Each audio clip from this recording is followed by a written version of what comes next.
کلمات و معجزات کا تذکرہ کروں جو آپ کے قبل پہلائی سے بتا رہے تھے کہ اے عالم کے انسانوں خبردار ایک نورانی شخصیت وجود پذیر ہونے والی ہے، یا آپ کے ولادت بسعادت کے موضوع بناؤں، یا آپ کے آسمان کے شیر کا تذکرہ کروں، یا آپ کے زید الجن کا واقعہ دہراؤں، یا آپ کے شق القمر کا واقعہ بیان کروں۔ جو شاعر نے کہا تھا شق القمر کا معجزہ ہے اب مدینے سے آیا، میں نے شک ہو کر کے دین کو لیا ہے آغوش میں، یا آپ کے انگلیوں کے چشمہ جاری ہونے والے واقعے کو دہراؤں، یا لیلۃ الجن کے واقعے کو دہراؤں، یا طائف کے دردناک حالات کو دہراؤں، یا ابو جہل کے ہاتھوں میں مٹھی میں کنکریوں کو کلمہ پڑھانے کے واقعے کو دہراؤں، مجھے کوئی سمجھ میں نہیں آتا۔ اس وقت جو بھی ہوگا میں آپ کے سامنے بیان کرنے کی کوشش کروں گا، لیکن آپ سب سے پہلے ابتدائے آفرینس کی طرف آئیے کہ آپ اللہ تبارک و تعالیٰ نے سب سے پہلے کس چیز کو بنایا تھا، سب سے پہلے کس چیز کو پیدا کیا تھا۔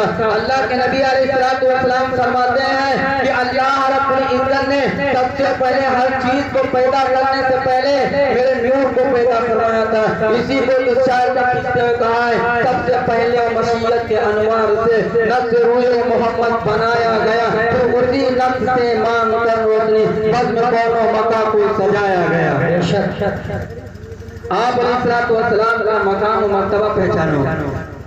کہ آپ علیہ السلام کا مقام و مرتبہ حضرت آدم علیہ السلام اپنے بیٹے حضرت شیش علیہ السلام کو آخری وقت میں وصیت کرتے ہیں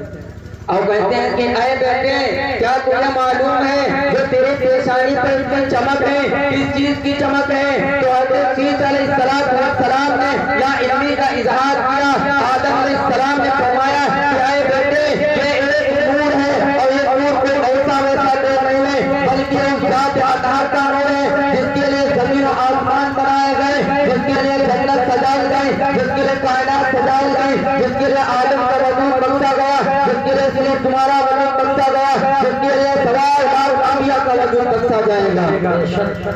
فرمایا اس نور کی حفاظت کرنا یہ کوئی ایسا ویسا نور نہیں ہے، اور بہت فضائل حضرت آدم علیہ السلام نے آپ علیہ السلام کے بیان فرمائے۔ حضرت شیش علیہ السلام نے کہا ابا جان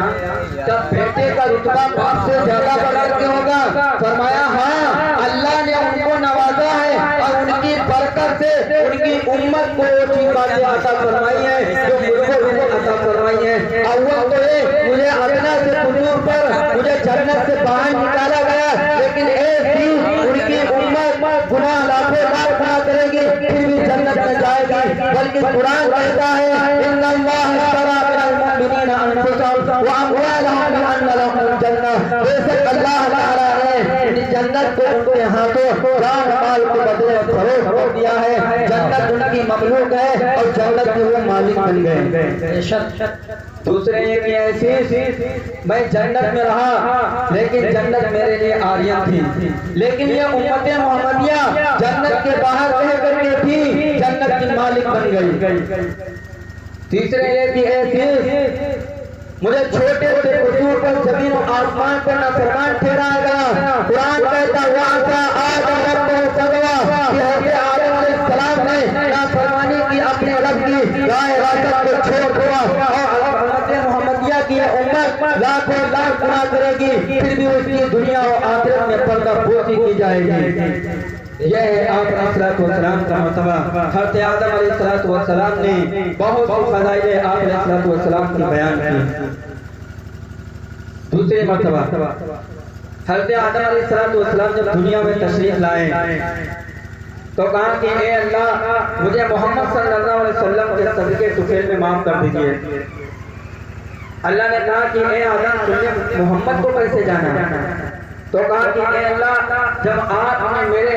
اس جسم خاکی میں روح ڈالی تھی، جب میری آنکھوں کو نور عطا ہوا تھا، میں نے اپنی آنکھوں کو کھول کر دیکھا کہ عرش اعظم پر لکھا تھا لا الہ الا اللہ محمد رسول اللہ۔ میں سمجھ گیا یہ کوئی بہت بڑی عظیم المرتبہ ہستی ہے جس کے نام کو اپنے نام